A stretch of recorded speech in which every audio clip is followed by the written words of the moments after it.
نحمده ونصلي على رسوله الكريم اما بعد فاعوذ بالله من الشيطان الرجيم بسم الله الرحمن الرحيم باب التسمیۃ فی اوله والحمد فی آخرہ کتاب آداب الطعام کھانے کے آداب کا بیان، کھانے کی ابتدا میں بسم اللہ اور آخر میں الحمدللہ کہنے کا بیان۔ ان عمر بن ابی سلمہ رضی اللہ عنہما قال قال لی رسول اللہ صلی اللہ علیہ وسلم سم اللہ وکل بیمینک وکل مما یلیک متفق علیہ۔ حضرت عمر ابن ابی سلمہ رضی اللہ تعالی عنہما سے روایت ہے، فرماتے ہیں کہ رسول اللہ صلی اللہ علیہ وسلم نے مجھے فرمایا بسم اللہ پڑھو، دائیں ہاتھ سے کھاؤ اور اپنے سامنے سے کھاؤ۔ یہ بخاری اور مسلم کی روایت ہے۔ یہ روایت حضرت عمر بن ابی سلمہ سے ہے۔ عمر بن ابی سلمہ حضرت ام سلمہ کے بیٹے تھے ابو سلمہ سے۔ حضرت ابو سلمہ کی وفات کے بعد حضرت ام سلمہ کا نکاح حضور صلی اللہ علیہ وسلم سے ہوا، تو ان کے جو بچے حضرت ابو سلمہ سے تھے وہ بھی آپ کے ساتھ آپ کے گھر آ گئے۔ انہی میں سے حضرت عمر بن ابی سلمہ ہیں۔ ان کے ساتھ آپ اپنی اولاد کی طرح سلوک کیا کرتے تھے اور ان کی تعلیم اور تربیت کا ایسے ہی آپ نے خیال رکھا جیسے اپنی اولاد کا رکھا جاتا ہے۔ اسی لیے آپ دیکھ رہے ہیں کہ وہ اپنے کھانے پینے کے طور طریقوں کے بارے میں حضور صلی اللہ علیہ وسلم کی حدیث روایت کر رہے ہیں۔ دوسری حدیث ہے وعن عائشہ رضی اللہ عنہا قالت قال رسول اللہ صلی اللہ علیہ وسلم اذا اکل احدکم فلیذکر اسم اللہ تعالی فإن نسي أن يذكر اسم الله تعالى في أوله فليقل بسم الله أوله وآخره رواه أبو داود والترمذي وقال حديث حسن صحيح۔ حضرت عائشہ صدیقہ رضی اللہ تعالی عنہ سے مروی ہے، فرماتی ہے کہ حضور صلی اللہ علیہ وسلم نے فرمایا جب تم میں سے کوئی شخص کھانا کھائے تو اسے چاہیے کہ اللہ تعالیٰ کا نام لے، اور اگر کھانے سے پہلے بسم اللہ پڑھنا بھول گیا ہو تو یہ الفاظ کہے بسم اللہ اولہ و آخرہ، یعنی میں اس کھانے کے اول اور آخر اللہ کا نام لیتا ہوں۔ اسے ابو داؤد اور ترمذی نے روایت کیا ہے اور کہا کہ یہ حدیث حسن صحیح ہے۔ یہاں پر یہ بتایا جا رہا ہے کہ اگرچہ کھانے کی ابتدا میں بسم اللہ پڑھنی چاہیے، لیکن انسان ہے اور انسان سے بھول چوک ہوتی ہے، اگر پڑھنا بھول جائے تو جس وقت بھی یاد آئے درمیان میں کھانے کے، حتیٰ کہ آخر میں بھی اگر یاد آئے تو بھی دعا پڑھ لے، اور وہ دعا کیا ہوگی؟ بسم اللہ اولہ و آخرہ، کہ شروع میں بھی اللہ ہی کا نام ہے اور آخر میں بھی اللہ ہی کا نام ہے۔ اور یہ حدیث ترمذی کی ہے اور حسن ہے، صحیح ہے۔ ایک ہی حدیث کو جب دو نام دیے گئے کہ یہ حسن ہے اور صحیح ہے، تو اس کا مطلب یہ ہے کہ ایک روایت سے، ایک چین سے اس کا درجہ حسن کا بنتا ہے، جبکہ دوسری چین آف نریشن سے اسے صحیح کا درجہ ملا ہے۔ اس سے یہ بات بھی پتہ چلتی ہے کہ صحابہ کرام اور محدثین اعظام نے حدیث کی روایت میں کس درجے کا اہتمام کیا ہے۔ صرف یہ کہہ دینا بھی کافی تھا، لیکن علمی امانت کے طور پر اس کے دونوں درجے بیان کیے ہیں۔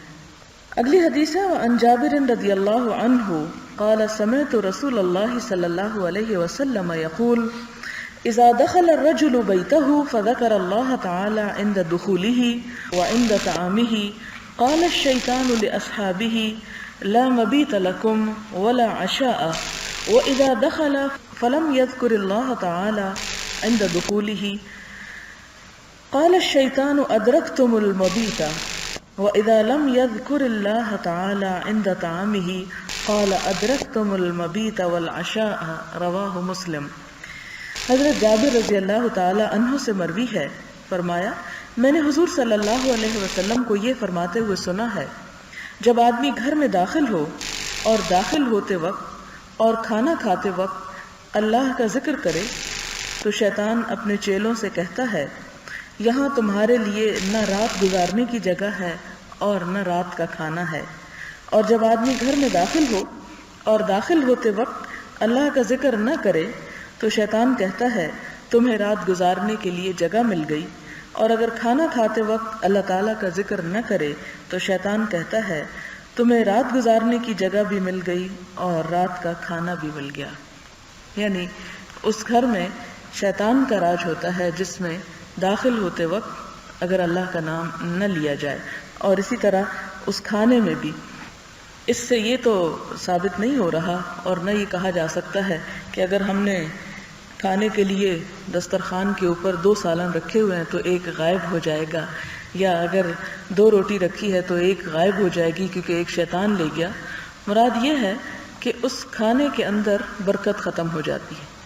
اور برکت جب ختم ہو جاتی ہے تو انسان کھا کر بھی سیر نہیں ہوتا، اس کو تسلی نہیں ہوتی.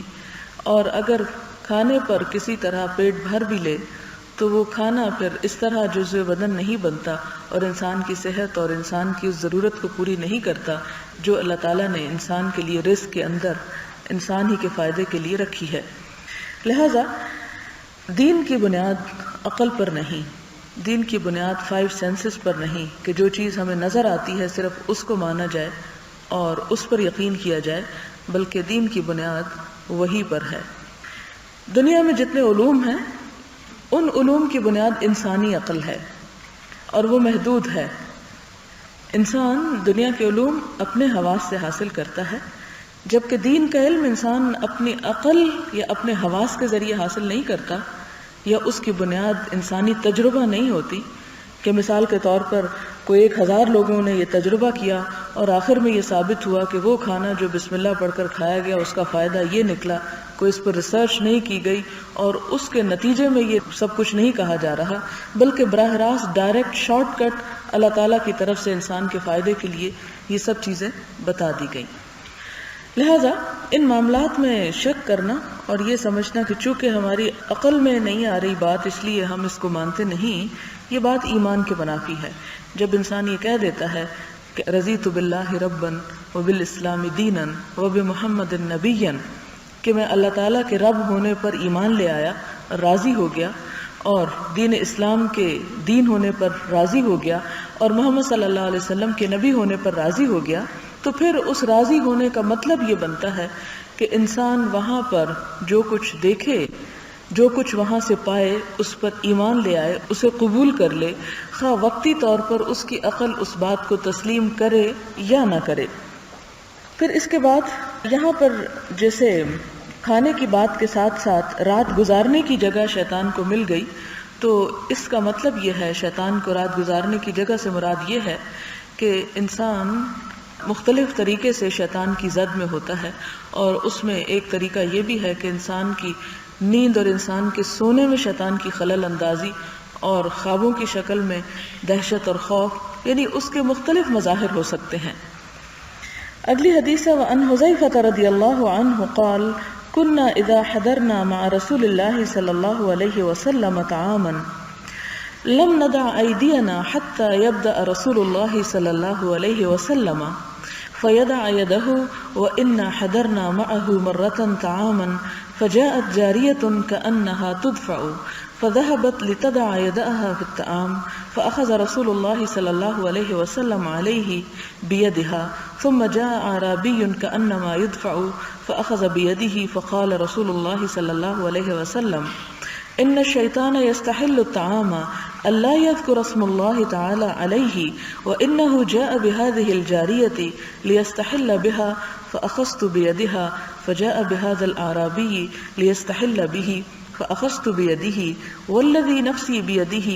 إن يده في يدي مع يديهما ثم ذكر اسم الله تعالى وأكل رواه مسلم.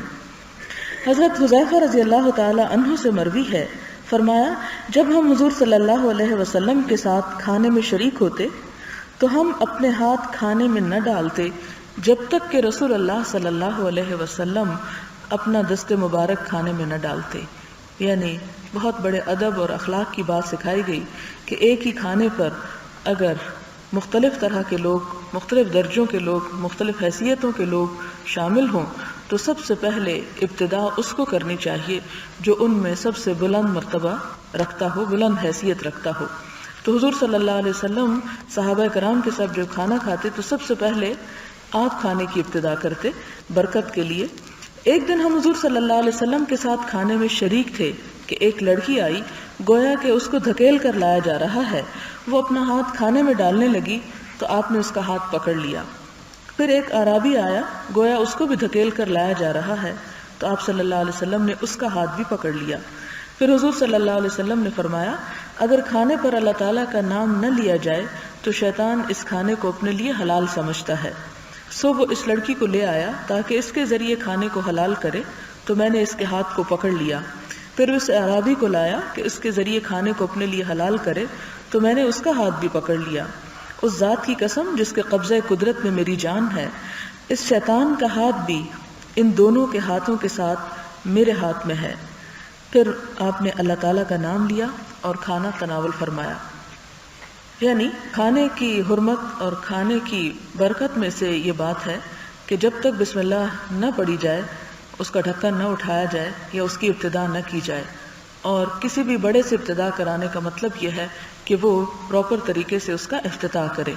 اور جس طرح گھر میں والدین ہیں تو والدہ یا والد یا اسی طرح جو بھی دسترخوان پر موجود ہیں ان میں سے کوئی ایک شخص بسم اللہ پڑھ کر اس کی ابتدا کرے۔ یہاں پر جو دو لوگوں کا ذکر ہے، ایک چھوٹی بچی کا کہ جو یکایک کھانے کی طرف آ رہی تھی تاکہ کھانے میں سے کچھ اٹھا لے، آپ نے اس کو روک دیا، اور اسی طرح ایک عرابی کہتے ہیں بدو دیہاتی شخص کو، آپ صلی اللہ علیہ وسلم صحابہ کرام کے ساتھ بیٹھے تھے تو وہ بھی اچانک اس طرح آیا کہ گویا بغیر پوچھے کھانے میں ہاتھ ڈال دے گا، تو آپ نے فرمایا کہ یہ دراصل شیطان ہے جو ان کو لے آیا ہے۔ یعنی ناسمجھ ہے، بچی ہے تو وہ بھی ناسمجھ ہے، اس کو بھی نہیں پتا کہ ابتدا کیسا کرنی ہے۔ اور اسی طرح یہ بدو ہے، عرابی ہے، دیہاتی ہے، تو ان کے ہاں بھی کوئی تہذیب اور سلیقہ نہیں تھا، اور انہیں کسی سے پوچھنے کی بھی ضرورت نہیں ہوتی تھی، اور بغیر پوچھے وہ شریک ہو جایا کرتے تھے۔ لہٰذا آپ نے فرمایا کہ یہ شیطان جو ہے ان دونوں کو لے آیا۔ لے آئے سے مراد یہ ہے کہ ان کے پیچھے ان کے دل میں اس نے وسوسہ ڈالا، ان کے دل میں خیال ڈالا، اور انہیں اس چیز کی طرف توجہ دلائی، اور پھر وہ اس کھانے میں بغیر بسم اللہ کے شریک ہونے لگے۔ تو آپ نے جب تک بسم اللہ پڑھی نہیں گئی، آپ نے ان کا ہاتھ روکے رکھا کہ وہ ایسا نہ کریں۔ اس سے ایک بات ہمیں یہ پتہ چلتی ہے کہ جیسے ایک کھانے میں بڑے لوگ بھی شامل ہیں، بچے بھی شامل ہیں، تو بچوں کو کھانے میں بغیر اجازت یا بغیر اس کی ابتدا کی ہاتھ نہیں ڈالنے دینا چاہیے۔ اس سے کھانے کے اندر بے برکتی ہوتی ہے اور تہذیب کے بھی، اس سلیقے کے بھی خلاف ہے کہ اگر بچے کو بھی مائیں پہلے کھلانا چاہتی ہیں تو اس میں بھی یہ ہے کہ ماں خود ڈھکن اٹھائے، بسم اللہ پڑھے، اور پھر اس کے بعد بچے کو دے سکتی ہے۔ یعنی بچے کو سرو تو پہلے کیا جا سکتا ہے، لیکن وہ خود سے اپنے طور پر اس کی ابتدا نہیں کر سکتا کیونکہ وہ ناسمجھ ہے اور وہ اس موقع پر پراپر طریقے سے بسم اللہ نہیں پڑھ سکتا۔ تو یہ اس سے آپ اندازہ لگائیں کہ یہ زندگی کی چھوٹی چھوٹی باتیں ہیں جن سے ایک پوری زندگی کا ایک نقشہ بنتا ہے۔ یہ اسلامی تہذیب اور اخلاق ہے، یہ اسلام کا تمدن ہے، رہن سہن کا طریقہ ہے، جس میں ہر چیز میں، ایون کھانے میں بھی اللہ تعالیٰ کا نام جو ہے وہ شامل ہے، کیونکہ اسلام جو ہے پیس، سکون اور اطمینان کا نام ہے۔ جب انسان کھانے سے پہلے بھی اللہ کا نام لیتا ہے تو دل میں ایک خاص قسم کو سکون انسان کو ملتا ہے، انسان اس اللہ کے نام سے، اس ذکر سے متاثر ہوتا ہے، پھر اطمینان سے کھانا کھاتا ہے۔ جب اللہ کا نام لیے بغیر صرف اٹھا کے کھا لیا جائے تو وہ کھانے کے اندر وہ اطمینان شامل نہیں ہوتا، جس کی وجہ سے وہ کھانا اپنا پورا اثر نہیں رکھتا۔ پھر اس کے بعد آپ نے فرمایا کہ خدا کی قسم جس کے ہاتھ میں میری جان ہے، اس شیطان کا ہاتھ بھی ان دونوں ہاتھوں کے ساتھ میرے ہاتھ میں ہے۔ یعنی میں نے جب ان کو روکا تو صرف ان کا ہاتھ نہیں روکا بلکہ ایک طرح سے شیطان کا ہاتھ بھی میں نے روکا ہوا ہے۔ پھر آپ نے اللہ تعالیٰ کا نام لیا اور کھانا تناول فرمایا۔ وعن أمية بن مخشي الصحابي رضي الله عنه قال كان رسول الله صلى الله عليه وسلم جالسا ورجل يأكل فلم يسم الله حتى لم يبق من طعامه إلا لقمة فلما رفعها إلى فيه قال بسم الله أوله وآخره فضحك النبي صلى الله عليه وسلم ثم قال ما زال الشيطان يأكل معه فلما ذكر اسم الله استقاء ما فی بطنہ رواہ ابو داود والنسائی۔ حضرت امیہ بن مخشی صحابی رضی اللہ تعالی عنہ سے مروی ہے، فرمایا حضور صلی اللہ علیہ وسلم بیٹھے ہوئے تھے اور ایک آدمی کھانا کھا رہا تھا، اس میں بسم اللہ نہیں پڑی تھی، حتیٰ کہ اس کے کھانے سے صرف ایک لقمہ باقی رہ گیا تھا، اور جب اس نے وہ لقمہ اپنے منہ کی طرف اٹھایا تو یہ الفاظ کہے بسم اللہ اولہ و آخرہ، تو حضور صلی اللہ علیہ وسلم مسکرا پڑے. پھر فرمایا شیطان مسلسل اس کے ساتھ کھاتا رہا،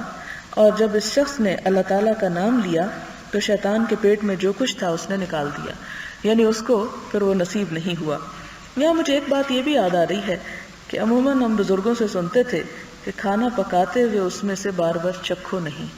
کیونکہ اس سے کھانے میں بے برکتی ہو جاتی. تو عموماً اس طرح کی باتوں کو بڑوں کی یہ سوچ کے مذاق اڑایا جاتا ہے کہ یہ تو ایک پرانا فیشن ہے اور ایک یہ ٹریڈیشن کی بات ہے، اس میں کیا حقیقت، بھلا اس سے برکت کا کیا تعلق. اور اصل بات یہ ہے کہ ہمارے آباء و اجداد کے بہت سے طور طریقے اور بہت سی باتیں حقیقت میں ایسی ہیں کہ وہ اسلامی تہذیب کے زیر اثر ہیں. پھر جب علم ختم ہو گیا، وہ اسباب اور وہ روح ختم ہو گئی، تو وہ طور طریقے بھی اٹھتے گئے. اور اس میں بہت بڑی حقیقت ہے، کیونکہ جب عموماً کھانے کے دوران نمک چکھا جا رہا ہے یا اس میں ہاتھ لگایا جا رہا ہے تو ویسے بھی ایک بد سلیقہ ہونے کی علامت ہے، اور ایسا نہیں ہونا چاہیے. اور اس کے ساتھ اس میں بھی کوئی شک نہیں کہ اسے بسم اللہ کے بغیر ہی عموماً کھایا پیا جاتا ہے، وہاں سے تھوڑا تھوڑا، تو اس سے بے برکتی لازمی ہے. حضرت عائشہ صدیقہ سے روایت ہے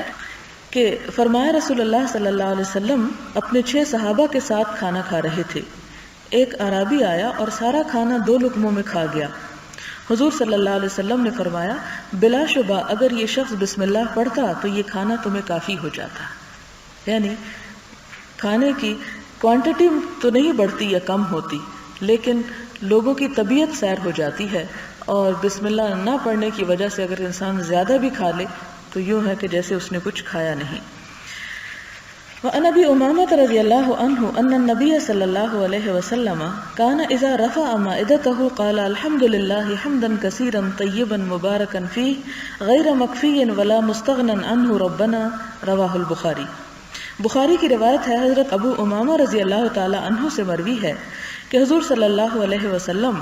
جب اپنا دسترخوان لپیٹتے، یعنی کھانا کھانے کے بعد وہ چیز اٹھاتے برتن وغیرہ، تو فرماتے تمام تعریفیں اللہ تعالیٰ کے لیے ہیں، بہت تعریفیں، عمدہ، مبارک، نہ اس میں کفایت کی گئی ہے اور نہ اس سے استغنا ممکن ہے. اس کا مطلب کیا ہے کہ نہ اس میں کفایت کی گئی ہے، یعنی ہم تعریف تو کر رہے ہیں لیکن یہ کافی نہیں، یہ صرف ایک اظہار ہے، لیکن اس سے بھی زیادہ اللہ تعالیٰ کا حق ہے کہ اس کی تعریف کی جائے. اور ولا مستغنا عنہ، کہ اس سے انسان بیگانہ تو ہو ہی نہیں سکتا کہ کھانے کے بعد کھا کر اٹھ جائے اور اللہ تعالیٰ کی تعریف نہ کرے اور اس کا شکر ادا نہ کرے. وعن معاذ بن انس رضی اللہ عنہ قال قال رسول اللہ صلی اللہ علیہ وسلم من اکل طعاما فقال الحمد للہ الذی اطعمنی ھذا ورزقنیہ من غیر حول منی ولا قوة غفر له ما تقدم من ذنبہ. رواہ ابو داود والترمذی وقال حدیث حسن. حضرت معاذ بن انس رضی اللہ تعالی عنہ سے مروی ہے، فرماتے ہیں کہ حضور صلی اللہ علیہ وسلم نے فرمایا جو شخص کھانا کھائے اور یہ الفاظ کہے تمام تعریفیں اللہ تعالیٰ کے لیے ہیں جس نے مجھے یہ کھانا کھلایا، میری کسی مہارت اور قوت کے بغیر مجھے یہ رزق عطا کیا، تو اس کے پچھلے تمام گناہ معاف کر دیے جاتے ہیں. اب آپ دیکھیں کہ وہ جیسے ایک محاورہ اردو کا کہ آم کے آم اور گٹلیوں کے دام، کہ انسان کھا بھی رہا ہے اور کھانے کے بعد بھی اس کے گناہ معاف ہو رہے ہیں اگر کھانے کے بعد صرف وہ شکر کے چند کلمات ادا کر دے. اس سے یہ پتہ چلتا ہے کہ اللہ تعالیٰ کو دراصل ہماری عبادتوں کی ضرورت نہیں،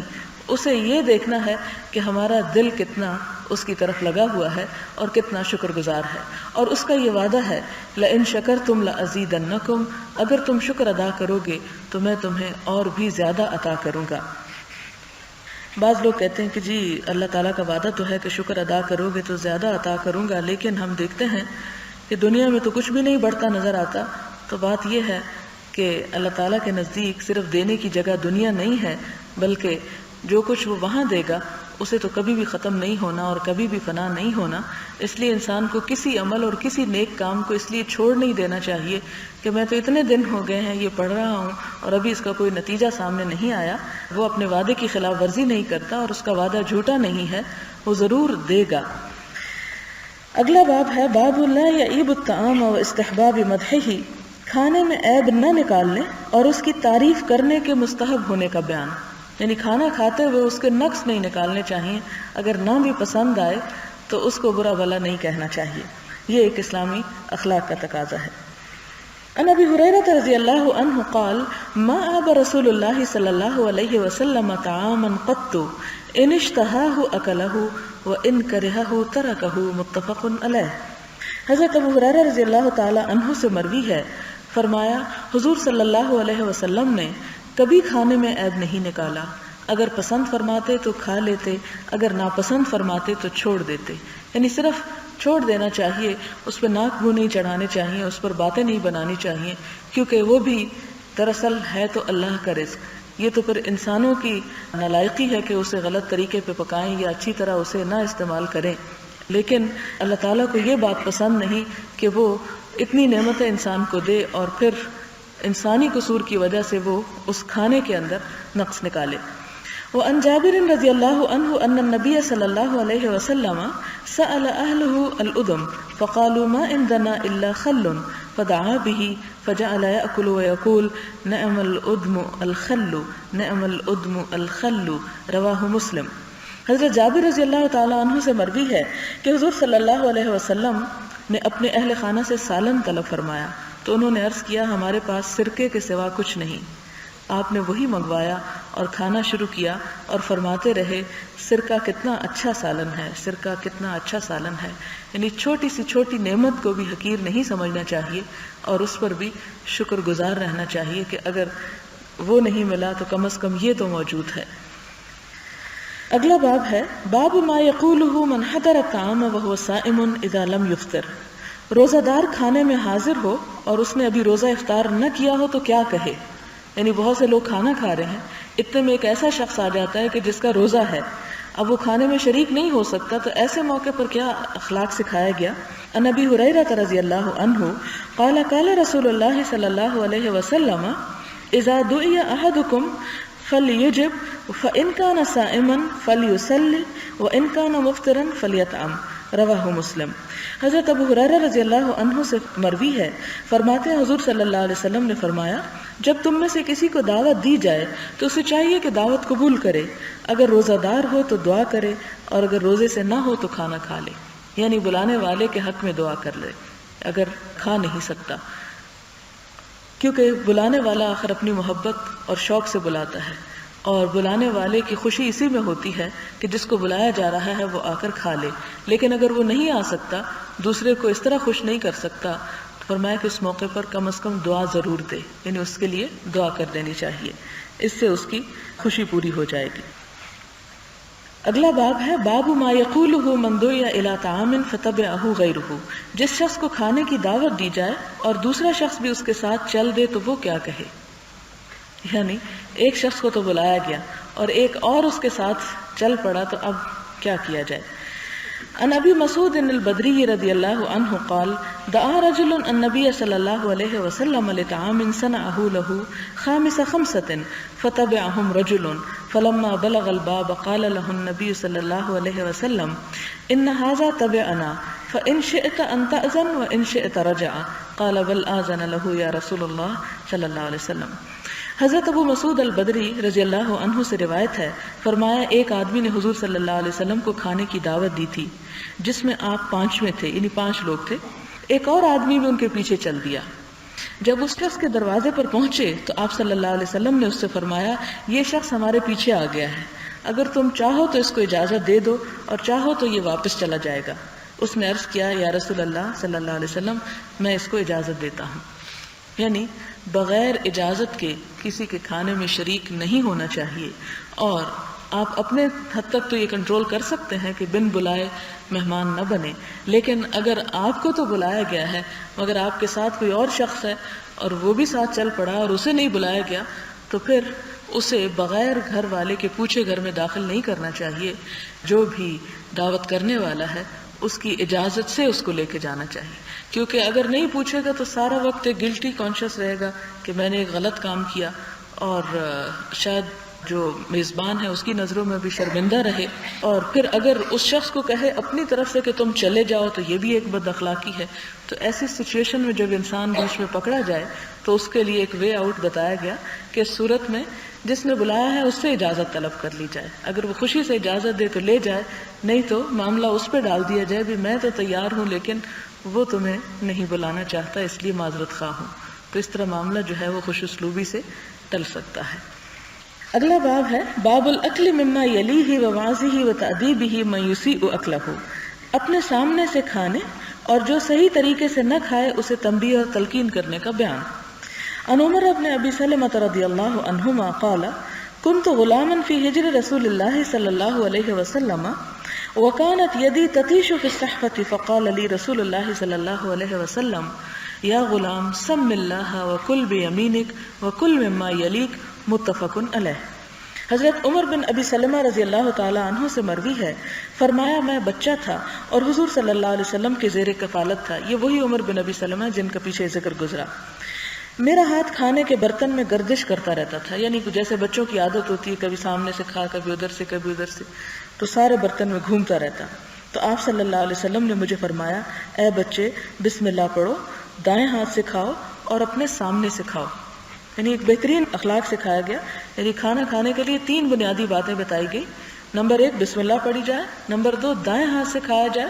اور نمبر 3 یہ کہ پلیٹ میں اپنے سامنے سے کھایا جائے۔ اور خاص طور پر اگر ایک ایسا کھانا ہو کہ جو سب کے ساتھ کمبائن ہو تو اس میں دوسرے کے آگے سے پڑی ہوئی چیز اٹھانے کی بجائے جو اپنے قریب تر چیز ہے اس ڈش میں سے وہ اٹھائی جائے، اور یہ نہیں کہ ایک ڈش اٹھا کے اس سارے کو الٹ پلٹ کر کے اپنی مرضی کی چیز بیچ میں سے نکال کے اور باقی جیسے ایک بچی کچی چیز چھوڑی جاتی ہے، اس طرح نہیں چھوڑنا چاہیے، یہ ایک طرح کی بد اخلاقی ہے۔ اگلی حدیث ہے وعن سلمة بن الأكوع رضي الله عنه أن رجلا أكل عند رسول الله صلى الله عليه وسلم بشماله فقال كل بيمينك قال لا أستطيع قال لا استطعت ما منعه إلا الكبر فما رفعها إلى فيه رواه مسلم۔ حضرت سلمہ بن اکوع رضی اللہ تعالی عنہ سے مروی ہے کہ ایک آدمی نے حضور صلی اللہ علیہ وسلم کے سامنے بائیں ہاتھ سے کھانا کھایا تو آپ نے فرمایا دائیں ہاتھ سے کھاؤ۔ اس نے کہا میں دائیں ہاتھ سے نہیں کھا سکتا۔ آپ نے فرمایا تجھے توفیق نہ ہو، یعنی ایک طرح سے ناراض ہوئے۔ اس نے صرف تکبر کی وجہ سے دائیں ہاتھ سے کھانے سے انکار کیا تھا، یعنی یہ نہیں تھا کہ وہ واقعی نہیں کھا سکتا تھا، صرف ایک ضد کی وجہ سے۔ اور کیا ہوا، آپ کے اس قول کی وجہ سے اس کا دایاں ہاتھ پھر کبھی منہ کی طرف نہ اٹھ سکا، یعنی ایک ایسی تکلیف اس کو ہوئی کہ جس کی وجہ سے وہ دایاں ہاتھ اوپر لے جا ہی نہیں سکتا تھا۔ یہ تو ظاہر ہے کہ آپ کے سامنے کیونکہ کسی بھی مسلمان کو یہ حق حاصل نہیں کہ جب اللہ کے رسول صلی اللہ علیہ وسلم اس کو کوئی حکم دے تو وہ پھر اپنی مرضی وہاں پر جتائے، یعنی براہ راست جو لوگ آپ کے سامنے تھے وہ تو کسی صورت میں بھی آپ کی نافرمانی نہیں کر سکتے تھے، اور یہ معجزے انہیں اس لیے دکھائے گئے کہ دوسرے لوگوں کے لیے بھی ایک طرح سے عبرت ہو۔ اس سے یہ نہیں کہ ہم تو بائیں سے کھا لیتے ہیں اور ہمیں تو کچھ بھی نقصان نہیں ہوتا، یہ نہیں سوچنا چاہیے۔ اس میں دیکھنا یہ چاہیے کہ ہم سب یہ چاہتے ہیں کہ اللہ کے رسول صلی اللہ علیہ وسلم ہمارے لیے شفاعت کریں، ہم سے محبت کریں، ہمیں اپنے دامن رحمت میں پناہ دیں، اور اگر ہماری یہی خواہش ہے تو پھر ہمیں بھی کوشش کرنی چاہیے کہ ہم آپ کے احکامات کو ٹالیں نہیں، اور جو آپ نے فرمایا اس کو حد الوسع پورا کرنے کی کوشش کریں۔ محبت کا دراصل تقاضا یہی ہے۔ آگے ہے باب النہی عن القران بین تمرتین ونحوہما اذا اکل جماعۃ الا باذن رفقتہ، جب جماعت کے ساتھ مل کر کھانا کھا رہا ہو، یعنی بہت سے لوگ اکٹھے کھانا کھا رہے ہوں، تو دوسرے دوستوں کی اجازت کے بغیر اکٹھی 2 کھجوریں اور اسی طرح کی دوسری چیزیں کھانا منع ہے، یعنی 2 کر کے چیز نہیں کھانی چاہیے، اس ڈر سے کہ وہ دوسرے کھا جائیں گے تو میں جلدی کھا لوں، اس بد اخلاقی سے بھی منع کیا گیا ہے۔ عن جبلة بن سحيم قال أصابنا عام سنة مع ابن الزبير فرزقنا تمرا وكان عبد الله بن عمر رضي الله عنهما يمر بنا ونحن نأكل فيقول لا تقارنوا فإن النبي صلى الله عليه وسلم نهى عن القران ثم يقول إلا أن يستأذن الرجل أخاه۔ حضرت جبلہ بن سحیم سے مروی ہے، فرمایا ہمیں حضرت عبداللہ بن زبیر کی معیت میں قحط سالی کا سامنا کرنا پڑا، یعنی قحط کا زمانہ تھا، ہمیں کھجوریں دی گئیں، ہم کھا رہے ہوتے تو حضرت عبداللہ بن عمر ہمارے پاس سے گزرتے اور فرماتے 2 کھجوریں ملا کر نہ کھاؤ، کیونکہ آپ صلی اللہ علیہ وسلم نے کھجوریں ملا کر کھانے سے منع فرمایا، یعنی اکٹھی 2 منہ میں ڈالنے سے منع فرمایا ہے۔ پھر فرماتے ہاں مگر اس صورت میں کہ کسی شخص کو اس کا دوسرا بھائی اس کی اجازت دے دے، یعنی ایک شخص کی تسلی نہیں ہوتی جب تک 2 یا 3 اکٹھی نہ کھائے، تو ایسی صورت میں اسے دوسروں سے پھر اجازت دینی چاہیے، پوچھ کر کھانا چاہیے۔ باب ما یقول ویفعلہ من یأکل ولا یشبع، جو شخص کھانا کھائے اور اس کا پیٹ نہ بھرے وہ کیا کہے اور کیا کرے، یعنی اگر کھائے اور اس کی تسکین نہ ہو، تسلی نہ ہو، تو ایسے موقع پہ کیا کرنا چاہیے۔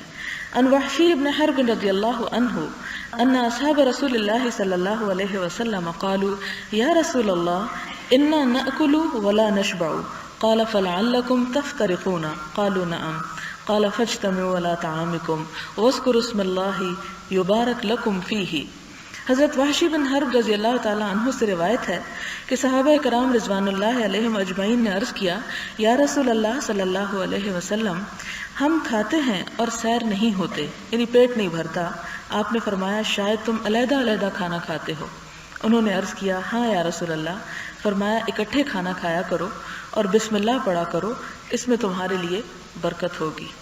اور یہ ایک بہت بڑی حقیقت ہے، اور اس کی ایک خاص نفسیاتی وجہ بھی ہے